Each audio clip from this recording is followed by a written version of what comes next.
അബൂ മൂസ അതുപോലെ അബ്ദുല്ലാഹിബ്നു മസ്ഊദ്, ഈ രണ്ട് സഹാബിമാർ ഒരുമിച്ചുള്ള വേറെയും സംഭവങ്ങൾ നമ്മൾ കേട്ടിട്ടുണ്ടാവും.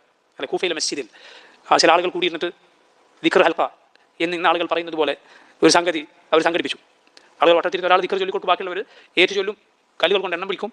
അബൂ മൂസ റളിയല്ലാഹു അൻഹു പോയി അബ്ദുല്ലാഹിബ്നു മസ്ഊദിനെ കൂട്ടുവരിക. അബ്ദുല്ലാഹിബ്നു മസ്ഊദ് റളിയല്ലാഹു അൻഹു അവരോട് പറഞ്ഞു, മാ അഹലകതകും യാ ഉമ്മത മുഹമ്മദ് ഹാദിഹി സഹാബത്തു നബിയിക്കും സല്ലല്ലാഹു അലൈഹി വസല്ലം മുതവാഫിറൂൻ വഅനിയതുഹു ലം തുക്സർ വസിയാബുഹു ലം തബ്ല. നിങ്ങൾ എത്ര പെട്ടെന്നാണ് മുഹമ്മദ് സല്ലല്ലാഹു അലൈഹി വസല്ലം ഉമ്മത്തെ പിഴച്ചുപോയത്. നിങ്ങളുടെ നബിയുടെ സഹാബത്തോട് ജീവിച്ചിട്ടുണ്ട്. നബി ഉപയോഗിച്ച വസ്ത്രങ്ങൾ തുരുമ്പിപ്പോയിട്ടില്ല, അവിടുത്തെ പാത്രങ്ങൾ പൊട്ടിപ്പോയിട്ടില്ല.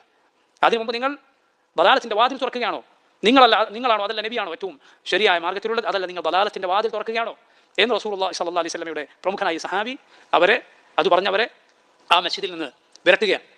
അവർ ചെയ്തത് തെറ്റാണെന്ന് പറയുകയാണ്. നിങ്ങളുടെ തിന്മകൾ എണ്ണിക്കോളൂ, നന്മകളൊന്നും അല്ലാഹു പാഴാക്കി കളയുകയില്ല എന്ന് പറയുകയാണ്.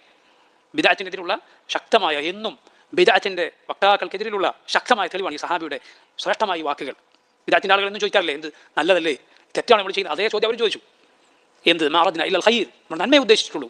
ഇബ്നു മസ്ഊദ് റളിയല്ലാഹു അൻഹു പറഞ്ഞു, വകം മിൻ മുരീദിൻ ലിൽ ഖൈർ ല യുസീബ. എത്രയോ ആളുകളുണ്ട് നന്മ ഉദ്ദേശിച്ച് ചെയ്യുന്നവർ, പക്ഷെ ഒരിക്കലും അവർക്ക് ആ നന്മ ലഭിക്കുകയില്ല. നല്ലതല്ലേ, ദിക്റല്ലേ, നോമ്പല്ലേ എന്ന് ചോദിച്ചിട്ട് കാര്യമില്ല. നബി സല്ലല്ലാഹു അലൈഹി വസല്ലം പഠിപ്പിച്ചിരിക്കണം. അതാണ് ഒരു കാര്യം നന്മയാകാനുള്ള മാനദണ്ഡം. അതിൽ നമുക്ക് ഈ രണ്ട് സഹാബിമാരെ കാണാം, അബൂ മൂസ അതുപോലെ അബ്ദുല്ലാഹിബ്നു മസ്ഊദ്. സഹാബിമാരിലെ പണ്ഡിത ശ്രേഷ്ഠനാണ്, കിബാറുകളായ സഹാബത്തിൽ ഒരാളാണ്. റസൂലുള്ളാഹി സ്വല്ലല്ലാഹു അലൈഹി വസല്ലമയുടെ കൂടെ ആദ്യ കാലത്ത് തന്നെ ഉണ്ടായിരുന്ന സഹാബി.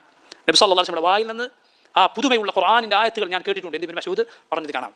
അള്ളാഹുവിൽ നിന്ന് അവതരിച്ച ഉടനെ കേട്ടിട്ടുള്ള മഹാനായ സഹാബിയാണ് ഇബ്നു മസ്ഊദ്. പരിശുദ്ധ ഖുർആനിൽ അഗാധമായ വിജ്ഞാനം ഇബ്നു മസ്ഊദിനുണ്ടായിരുന്നു റളിയല്ലാഹു അൻഹു.